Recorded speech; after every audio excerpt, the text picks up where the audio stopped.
गाडी थोडा लहान आणि चाबी मोठी नाही दिसत का म्हटलं शोरूम मध्ये गाडी तर का म्हणता बे पोट्टे होतं. तुम्हाला तर माहितीच असेल मी पुण्यात आलेलो आहे. तर पुण्यामधील तर आपल्याला काही माहित नाही तेवढं. तर पहिले देवाचं दर्शन घेऊन घेतो सकाळ सकाळी जाता जाता.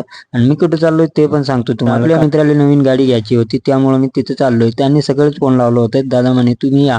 तर मी निघालो सकाळी सकाळी. तो आलो होतो मी भोपडीपर्यंत. मित्रांनी कॉल केलं आणि रिक्षावाले दादाला सांगितलं की याला इथपर्यंत येऊन सोडा. मला पण काही नाही समजत होतं. दादा म्हणे मीटर काटावर जावं लागलं म्हणले. म्हटलं मीटर गावाकडचे माणसं आपल्याला मीटर काटा काय समजत नव्हतं. काय म्हटलं दादा आता काय आला होता काय मीटर काटा असं पळत होतं जसं माझा दिलची धडकन पळत होती.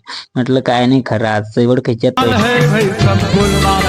आपण तो पोहोचलो तर आता जायचं होतं शोरूम मध्ये. तर म्हटलं टायली म्हटलं गाडी थोडा लहान आणि चाबी मोठी नाही दिसत का म्हटलं शोरूम मध्ये. गाडी तर घेतली मित्रांनो. तर आम्ही निघालो सरळ घराकडे. मजा तर लई व्ह्यू भयानक होतं लई खतरनाक जबरदस्त. गाडीची ऑपरेटिंग लई खतरनाक होती आमची. निघालो सरळ घराकडे. म्हटलं जाऊ दे आता पेढे गिडे घेऊ मस्त सगळ्याला चालू. घरी तो पोहोचलो मित्रांनो. तो पूजा आरती चालू होती आमची. तर आजचा मिनी ब्लॉग इथे संपला. लाईक आणि सबस्क्राईब करून